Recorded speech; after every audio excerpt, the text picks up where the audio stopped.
que Dieu m'a donné pour toi. Dieu a un projet pour moi. Chrétien, Dieu a un projet pour toi. Voyez, Dieu dans son amour, au commencement dans Genèse chapitre 1er,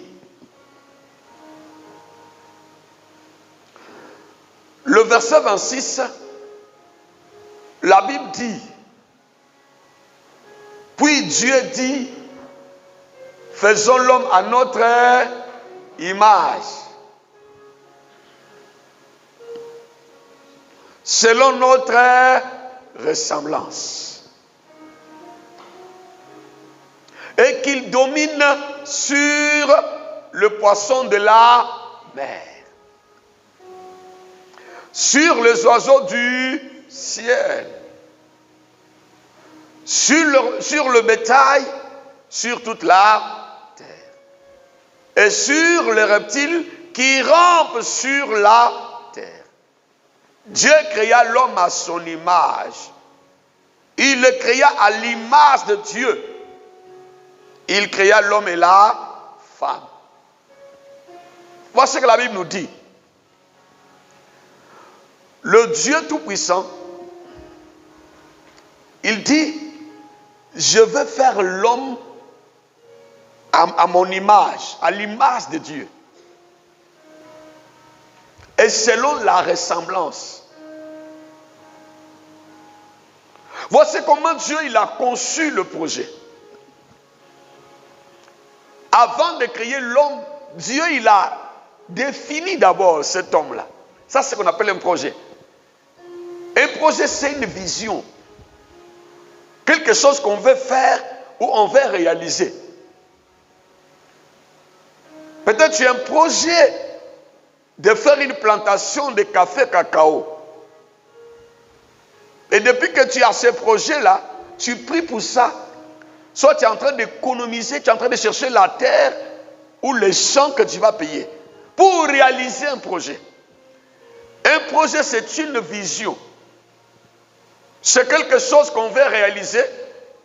Il y a des projets à long terme, il y a des projets aussi à court terme. Mais le projet de Dieu n'était pas un projet à court terme, pour ne pas dire aussi à long terme. C'est un projet éternel. Dieu avait un projet éternel. Parce que du fait que Dieu, il donne son image à quelqu'un, à l'homme, il fait que l'homme lui ressemble. Parce que Dieu n'a ni commencement ni fin. Il est éternel, mes amis. Mais Dieu, ce projet-là, moi je te dis que ce n'est pas un projet à court terme, ni à long terme, c'est un projet éternel. Parce qu'il était conçu par l'Éternel des armées. Le projet-là dépend de celui qui le définit, ou le conçoit, ou l'écrit. Dieu étant que créateur, étant qu'éternel, son projet est un projet éternel. C'est comme vous allez voir que quand l'homme a péché, Dieu a tout fait pour les ramener auprès de lui. Il a envoyé Noé, il a envoyé des hommes qui ont échoué. Au finish, Dieu, lui-même il descend, selon Jean 3,16. Dieu a tant aimé le monde. Il a donné son fils Jésus. Dieu se fait homme, afin que quiconque croit en lui, qu'il ait la vie éternelle. Qui retourne encore dans le projet éternel de Dieu. Chrétien, Dieu a un projet pour toi. Qui est un projet éternel d'abord. C'est pourquoi, quel que soit ce que tu as, ce que tu es, ce que tu traverses, n'oublie jamais, chrétien, que ton Dieu, dans son amour, il a conçu, il a tracé un projet éternel. Et ce projet-là, de Dieu, peut être combattu. Le projet de Dieu peut être attaqué. Le projet de Dieu dans notre vie là peut croiser des obstacles. Mais ce projet-là ne peut pas être détruit. Parce que le projet de Dieu dans la vie de l'homme là, c'est un projet pour toujours. Il dit, faisons l'homme à notre image et selon notre ressemblance. L'image et la ressemblance, on voit le caractère de Dieu, ce qu'on appelle le fruit de l'esprit. On voit aussi le don, l'onction, la force de Dieu, ce que Dieu dégage. C'est pourquoi Dieu dit, notre image, notre ressemblance. Après, Dieu va dire, Dieu bénit l'homme. Quand Dieu a béni l'homme dans le verset qui suit là, vous allez voir dans le verset 27, il dit, Dieu créa l'homme à son image, il le créa à l'image de Dieu, il créa l'homme et la femme. Dieu le bénit. Dieu leur dit, soyez féconds, multipliez, remplissez la terre, assujettissez-la et dominez sur le poisson, dominez.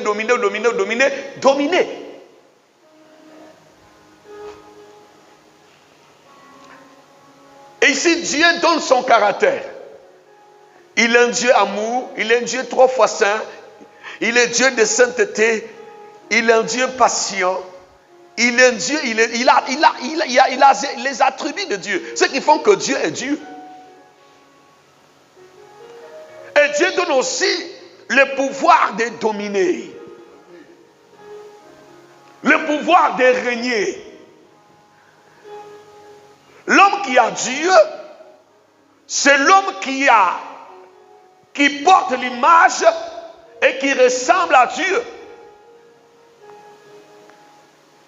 Parce que Dieu, il a conçu un projet. Un projet d'abord éternel.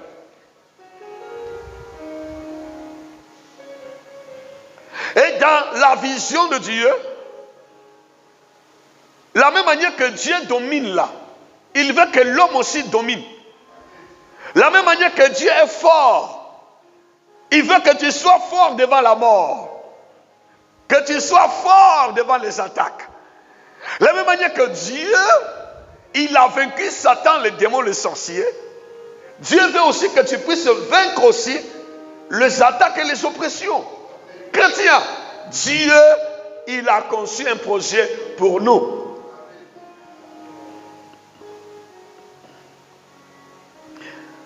Dans ce chapitre, il dit, il a béni l'homme et la femme. Il dit, sois fécond. C'est la fécondité là. Être quelqu'un qui produit. Quelqu'un qui est florissant. Quelqu'un qui est productif. Quand il touche à quelque chose, la chose marche. Quand il va faire une affaire, l'affaire doit marcher. Tout ce qu'il doit toucher avec ses mains, ça doit prospérer. Voici le projet de Dieu. Il dit, sois fécond. Ne sois pas quelqu'un qui est stérile, qui ne produit pas. Il dit, multiplie-toi. Ça dit, si tu as commencé avec 100 000, il faut retrouver avec 1 million, 2 millions, 10 millions. Tu as commencé avec un vélo, après tu montes sur une moto, une voiture, un avion, pourquoi pas. Voici le projet de Dieu. Quelqu'un me dit amen, très bien. Dieu. Maintenant, le projet là, mes amis, ce que les chrétiens oublient souvent, il a créé l'homme à son image et selon sa ressemblance. Mais la question que l'homme doit se poser matin, midi, soir, suis-je vraiment ce que je suis en train de faire là? Je ressemble à Dieu. Mon langage là ressemble à Dieu. Mon comportement là ressemble à Dieu. Quand on me voit là, on voit Dieu ou bien on voit quelqu'un d'autre. Parce qu'il dit, selon son image et sa ressemblance. Regarde, quand on te prend une photo là, On met là, on dit, ah, voici la photo de maman telle. Photo de frère tel, des amis de Jésus. Parce que c'est toi qui es dans la photo. C'est ton image. La photo te ressemble. Maintenant, l'homme doit se murer. Ça veut dire que le miroir de l'homme là, c'est Dieu. Matin, midi, soir, prends le miroir qui est Dieu là, regarde. Regarde-toi, regarde bien, est-ce que c'est Dieu? Ce que je fais là. Maintenant, notre miroir là, c'est la parole que Dieu nous a donnée, la Bible. Faut te murer matin, midi, soir. Parce que tu dois ressembler à Dieu.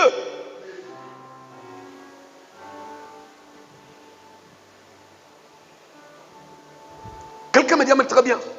Pourquoi te révèle un peu certaines choses? Les cheveux ne sont pas bien peignés. Le maquillage là, ça a débordé ici, les crayons. Et je dois essuyer ici. Je dois ajuster ici pour que ça ressemble de l'autre côté. La façon dont j'ai mis les crayons là, ici là, le rouge a dépassé, le vert est trop ici. Je dois diminuer pour que le vert et le rouge, qu'il y ait de l'équilibre. Maintenant, quelqu'un qui veut ressembler à Dieu là, doit toujours regarder dans le miroir qui est la parole. Pour voir si est-ce qu'il y a des crayons d'amour de Dieu? Est-ce qu'il y a les rouges à lèvres de la patience? Est-ce qu'il y a mes cheveux là sont bien peignés dans la crainte de Dieu? Est-ce que je suis dans... Ça dit, la même manière que tu te regardes dans le miroir, matin, midi, soir, parce que le miroir te dit si ça va, ça ne va pas. Si ce n'est pas le miroir, c'est quelqu'un qui te voit. Soit ton mari qui dit, ah ma chérie. Mais la façon dont tu as porté le pagne là avec les chaussures, ça ne marche pas. Parce qu'au moins peut-être, ah, soit ton fils qui va dire, ah maman. Soit au moins ta femme qui va dire, ah, mon chéri. Mais tu vas au travail, les cheveux ne sont pas peignés. Ah, je n'ai pas regardé dans le miroir. Quelqu'un me dit, amène bien. Le miroir là, ça peut être toi-même, tu te regardes à la lueur de la parole, soit une prédication qui vient. La prédication vient te dire, non, tu n'as pas peigné les cheveux. Il faut ôter la haine. Il faut laisser la prostitution. Il faut laisser l'impudicité. Laisse les mensonges. Il faut pardonner. Il faut aimer Dieu. Loue le Seigneur. Fais-lui confiance. Il faut garder ta foi. Voici comment on peut interpréter quelqu'un pour qu'il reste dans la vision de Dieu. Chrétien, vous êtes avec moi? Dieu a un projet. Et Dieu veut accomplir ce projet-là dans ta vie. Quand Dieu dit faisons l'homme à notre image et selon notre ressemblance, l'homme doit reconnaître ce projet-là, qui est le projet de bonheur et non de malheur. On va lire un livre d'abord de la Bible avant de réclamer le projet que vous connaissez très bien. Jérémie chapitre 29 verset 11. Tous les chrétiens connaissent ça.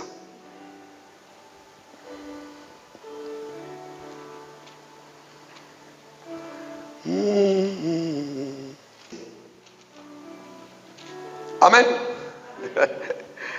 Car je connais les projets que j'ai formés sur vous.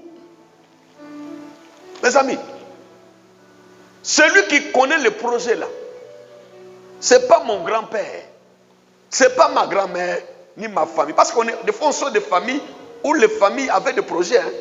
Soit notre famille avait un projet comme ça. Notre grand-père tissait des alliances avec les maraboutats, le fétichisme. Ça engendrait un projet de célibat dans la famille. Et là, dans la famille, on connaît les projets de notre famille. On sait qu'on se marie, mais on divorce toujours. On sait qu'on est de belles femmes, on ne se marie pas. On sait qu'on aura de grands diplômes, on n'aura pas un bon travail. On sait qu'on va grandir, mais on va mourir tôt. Parce que c'est un projet familial. Mais ici, ce n'est pas le projet de la famille. Ce n'est pas le projet d'un homme. C'est le projet de Dieu. Il dit, car je connais le projet que que j'ai formé. Mes amis, Dieu a formé. Quand Dieu forme quelque chose là, qui peut détruire ce que Dieu a formé? Qui peut détruire ce que la main de Dieu a formé? Personne. Mais chrétien, pourquoi tu trembles? Pourquoi tu es frustré? Pourquoi tu ne fais plus confiance à Dieu?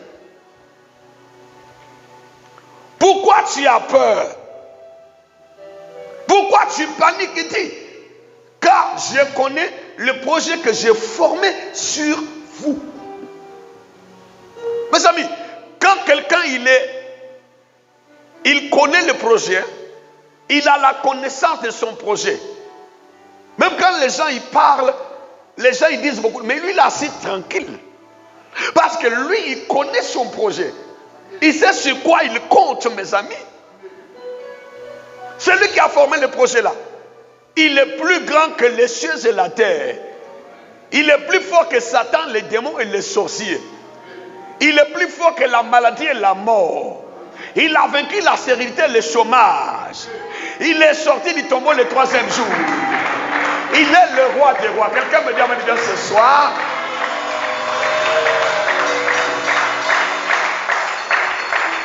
Dieu, il a formé un projet.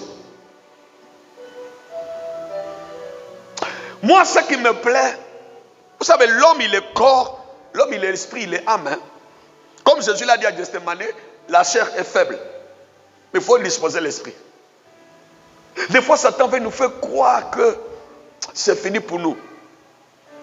Satan veut nous faire croire qu'on ne pourra plus arriver. Satan veut te faire croire que c'est pratiquement impossible. Satan veut te faire croire que tu vas mourir demain.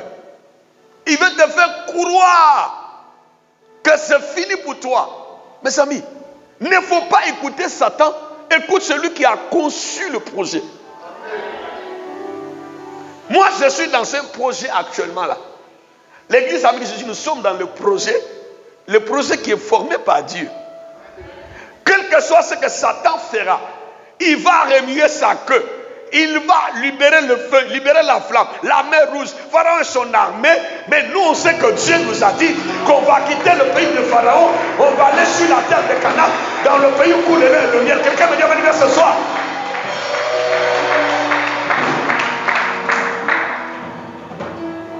Dieu, il m'a dit de te dire, ami de Jésus, que Dieu a un projet pour toi. Et il a formé. Il dit, je connais le projet que j'ai formé. Dieu a donné déjà la forme. Il dit formé par ses mains, le main de Dieu. Par l'intelligence de Dieu. Par la technologie de Dieu. Par la science de Dieu. Par la mathématique de Dieu. Par des stratégies de Dieu. Le projet est formé par des stratégies de Dieu lui-même. Quelqu'un me dit amen bien ce soir. Mes amis, quand Dieu dit je connais le projet que j'ai formé,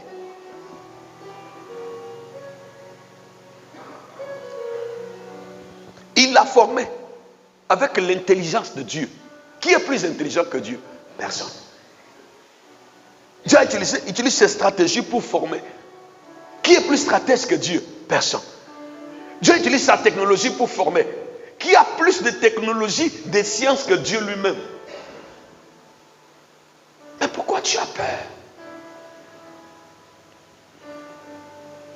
Ami de Jésus, Dieu me dit de te dire ce soir qu'il a un projet. Qu'il a formé pour nous.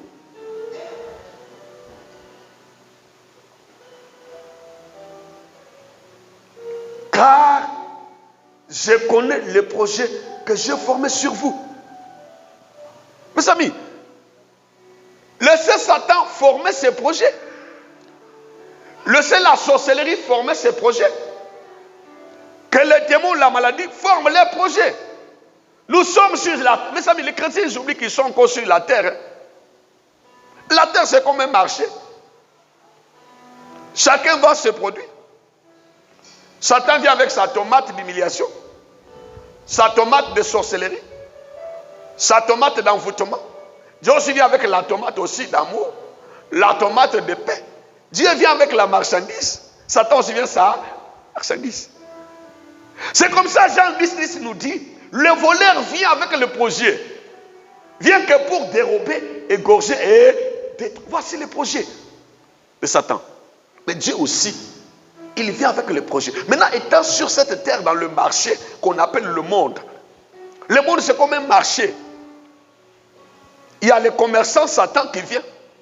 Il y a les commerçants Dieu qui vient pour vendre la marchandise.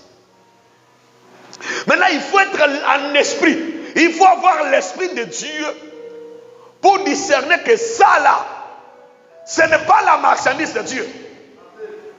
Regarde Pierre. Hein? Pierre était devenu comme un terrain de ping-pong. Jésus pose la question. Qui sais-je dire des hommes? En même temps, Dieu lance la balle. Pan, ça tape le cœur de Pierre. Il dit, tu es le Christ, le Fils de Dieu vivant. Jésus dit, toi tu es Pierre, sur cette pierre je bâtirai mon église. En même temps, les soucis de la vie, il commence à penser à lui-même. Comment je vais manger le soir? Depuis là, je suis Jésus, je n'ai rien. Ah, lui aussi, on a trop prié. Depuis le mois de janvier, on n'a rien. En même temps, Satan lance sa balle. Oui, c'est vrai. Et puis dans la distraction maintenant, Jésus dit, je vais aller à la croix. Pierre n'était plus connecté à Dieu. Il était connecté maintenant à une marchandise qui était Satan. En même temps, Satan libère la parole pour lui dire, dis à Jésus de ne pas aller à la croix. Il dit, Seigneur, il ne faut pas partir. Jésus dit, arrière de moi, Satan. Il n'a pas dit Pierre. Jésus n'a pas dit arrière de moi, Pierre. Il dit arrière de moi qui? Satan. Parce que Jésus voyait Satan qui est en train d'utiliser quelqu'un.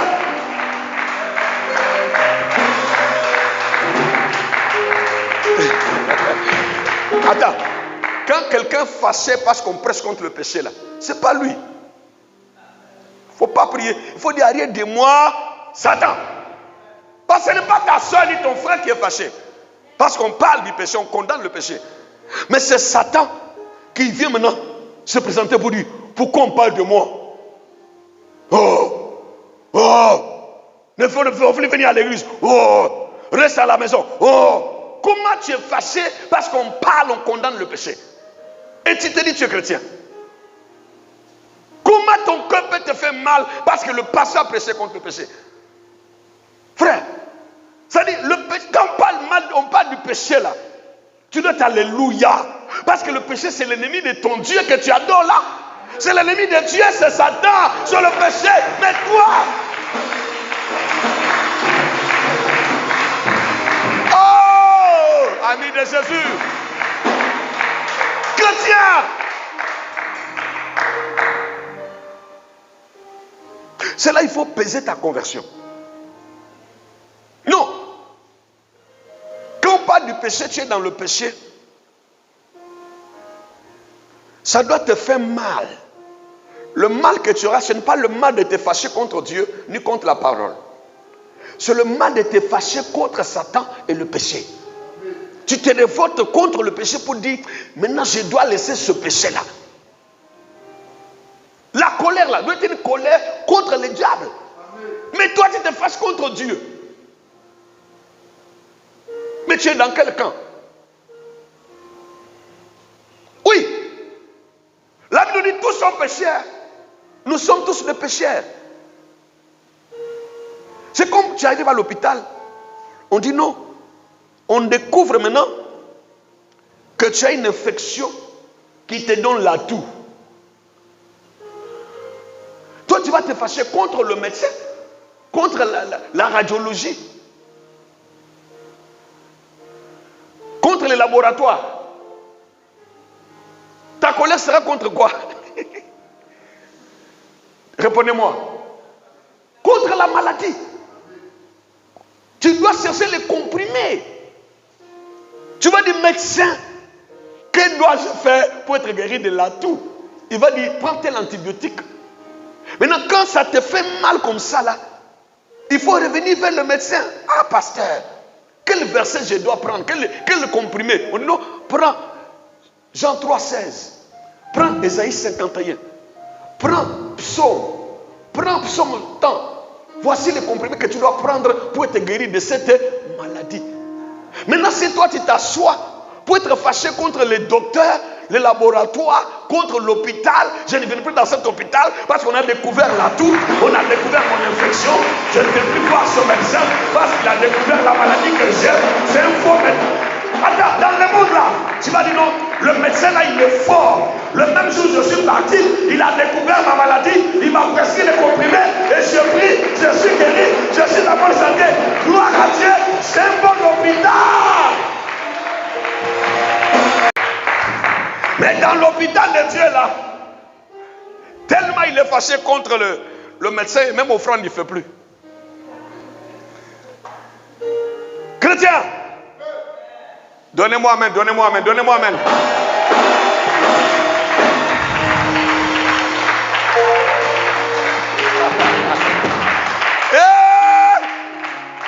Ami de Jésus, dit amen bien haut.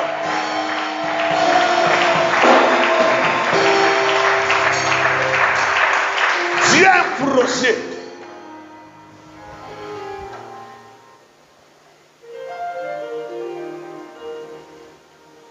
Alléluia. Le projet de Dieu là, il dit qu'il l'a formé. Bien sûr, Satan forme aussi. Dans Jean 10, le voleur vient pour dérober, égorger et détruire. Mais Jésus aussi est venu dans le marché.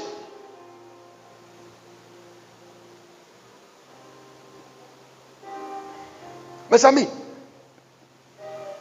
il dit dans ce verset de Jérémie 29, verset 11, « Je connais les projets que j'ai formés sur vous, dit l'Éternel, projet de paix et non de malheur. » Le projet de Dieu là, il veut te donner d'abord la paix.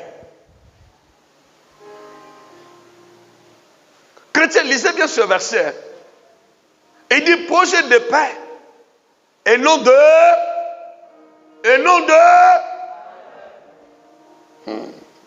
Les chrétiens sont forts. Afin de vous donner un avenir et de l'espérance. Il dit projet de paix. La paix que Dieu donne là. D'abord, la première, c'est la paix avec Dieu. Dieu veut que tu sois en paix avec lui. Mais il n'y a qu'une seule chose qui nous empêche d'être en paix avec Dieu, c'est le péché. Le péché trouble notre paix avec Dieu. Pour être en paix avec Dieu, il faut haïr le péché. Parce que la Bible nous dit, tous sont péchés et sont privés de la gloire de Dieu, séparés de Dieu. La paix avec Dieu. Voici le premier projet. Jésus est mort à la croix pour que l'homme retrouve sa paix avec Dieu, premièrement. L'homme ne doit pas d'abord retrouver la paix avec l'argent, ni avec des voitures. La paix d'abord avec Dieu. La première paix de notre conversion là, c'est la communion d'abord avec Dieu. Revenir avec Dieu. Revenir auprès de Dieu. La paix avec Dieu. Maintenant, quand tu auras cette paix avec Dieu, la paix avec Dieu, comme il dit dans 3 Jean, il dit prospère à tous égards, comme prospère d'abord l'état de ton âme. Maintenant, quand ton âme a gagné la paix avec Dieu, ton âme avec le Seigneur, maintenant le reste là, des projets, parce qu'il y a beaucoup de... Il dit, les projets là sont plus... Je connais les projets que j'ai formés pour vous. De paix. La paix avec Dieu. Maintenant, cette paix avec Dieu va engendrer la paix avec l'argent. La paix avec le mariage. La paix avec la santé. La paix avec l'élévation. La paix avec la promotion. Mais premièrement, c'est la paix avec Dieu d'abord. Quelqu'un me dit bien ce soir. Vous savez, quand on comprend un peu la profondeur de Dieu, on voit que Dieu n'est pas compliqué. Mes amis, Dieu n'est pas compliqué. C'est Satan qui est compliqué. Et c'est l'homme aussi qui se complique. Parce qu'il veut écouter Satan. Et l'homme veut écouter la chair, le vieil homme.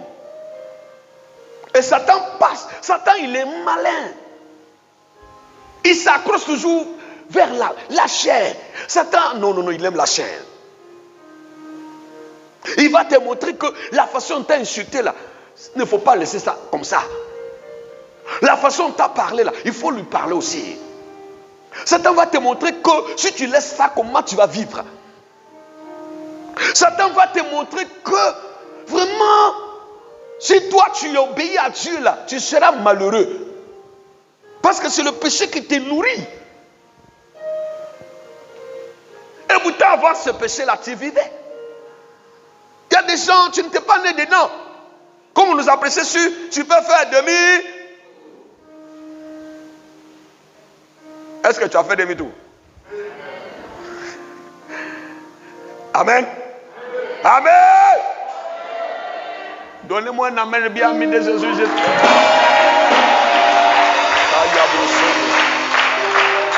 Dieu, il a un projet. Et tu vas rentrer dans ce projet au nom de...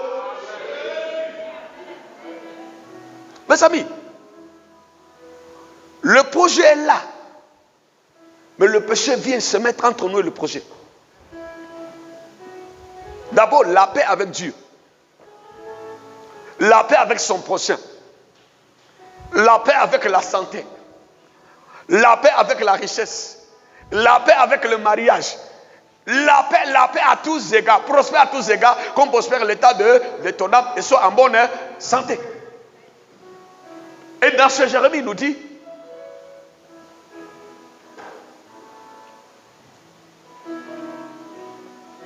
et non de malheur, afin de vous donner un avenir et de l'espérance.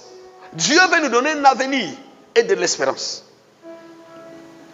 Avenir, espérance.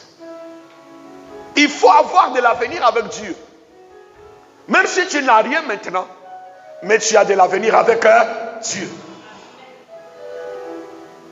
Quand quelqu'un il est en paix avec Dieu, il a déjà un avenir. Maintenant cet avenir-là est garanti par l'espérance. La foi. C'est la foi qui protège cet avenir que tu as avec Dieu. Tu vois, quand quelqu'un perd la foi, il perd son avenir avec Dieu. Ce que dit le projet de bonheur et non de malheur, de l'avenir et de l'espérance. Toi, tu as un avenir avec Dieu. Mais cet avenir-là est sécurisé par ta foi. Les jours où tu perdras ta foi en Dieu, en même temps, l'avenir s'envole. Il y a des gens qui confessaient, je vais me marier au nom de Jésus, je suis béni, je suis prospère, je suis riche. C'est parce qu'il avait un peu de foi. Plus la foi s'éteint, quand il s'assoit maintenant, qui va me marier? Où je vais travailler? Comment je vais me retrouver? Parce qu'il a perdu sa foi. Mes amis, il faut être en paix avec Dieu. Et le péché constitue un obstacle entre l'homme et son Dieu. Nous sépare. Dieu a l'habitude dit tous son péché sont privés de la gloire de Dieu. Et ça, c'est la mission de Satan pour détruire le projet que Dieu avait tracé pour l'homme dans Genèse chapitre 1er.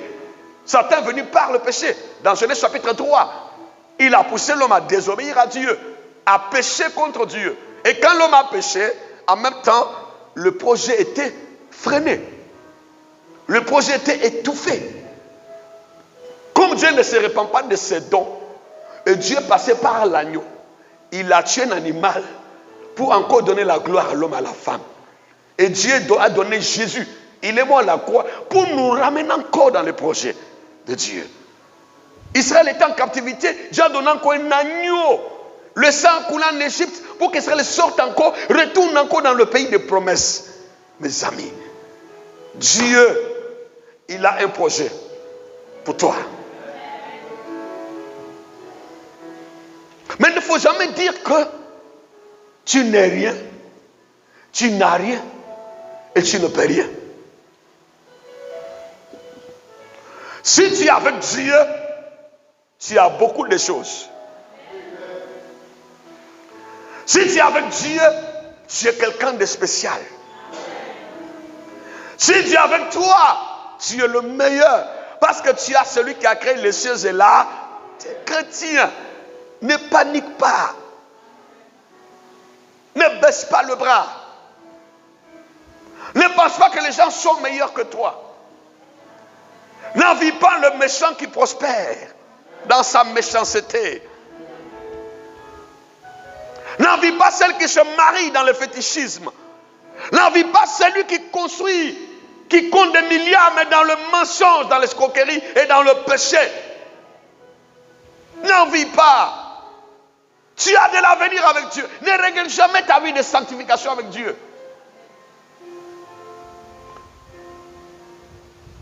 Ne te déclare pas échec parce que tu as refusé de pécher et tu traverses la vallée de l'ombre de la mort. Il dit, quand je marcherai, je traverserai la vallée de l'ombre de la mort. Il n'a pas dit quand je resterai dans la vallée. Il n'a pas dit quand je serai couché ou bien quand je mourrai. Il dit quand je traverserai, bien quand je marcherai dans la vallée. C'est la vallée de l'homme de la mort et la main. Toi, tu vas traverser. Tu ne vas pas rester dans la vallée, mais tu vas traverser. C'est-à-dire, le chrétien, c'est quelqu'un. Quand tu es avec Dieu, tu es en paix avec Dieu, toi, tu traverses la vallée. Tu ne restes pas couché dans la vallée. Tu ne meurs pas dans la vallée. Mais il dit, quand je traverserai la vallée de l'ombre de la mort, ça dit que tu traverses, malgré la vallée, malgré les attaques, malgré le célibat, malgré le chèque, malgré l'humiliation, malgré la souffrance, toi tu marches et tu traverses. Il dit, parce que ta houlette et ton bâton me rassurent.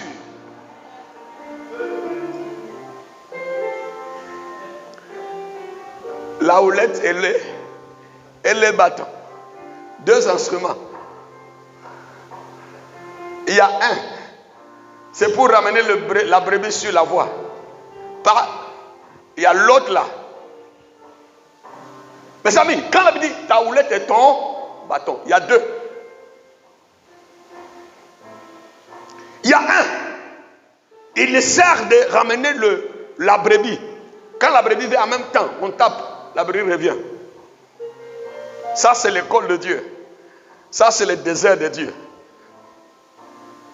Mais il y a l'autre instrument là. Là, c'est quand le loup viendra. C'est quoi en même temps? L'Éternel est mon berger, le bon berger. Il a le bâton, il a l'autre instrument encore. Ta houlette et ton bâton me rassure. Il y a un pour corriger la brebis, la ramener sur le chemin. Il y a l'autre quand Satan viendra, quand les démons viendront, quand les loups viendront, quand les sorciers viendront. Ça va s'occuper des sorciers. Quelqu'un me dit à me dire ce soir.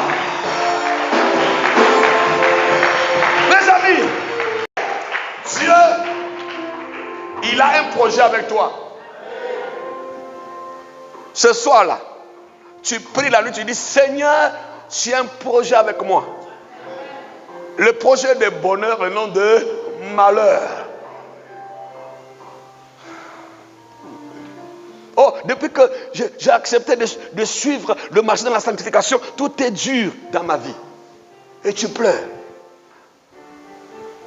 Depuis que j'ai laissé l'impudicité, la prostitution, toutes ces choses-là, je souffre. Si tu souffres parce que tu as laissé l'impudicité, la prostitution, tu as laissé les mensonges, l'escroquerie, adore Dieu dans cette souffrance. C'est une bonne souffrance. Ça veut dire que tu es en train de traverser la vallée de l'ombre de la mort.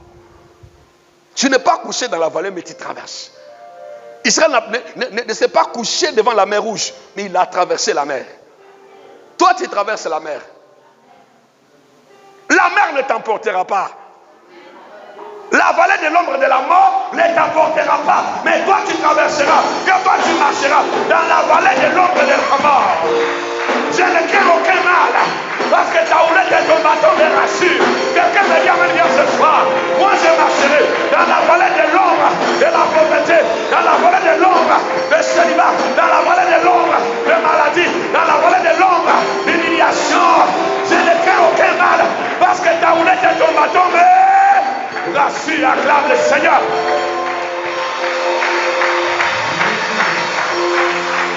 Tu vas te lever ce soir.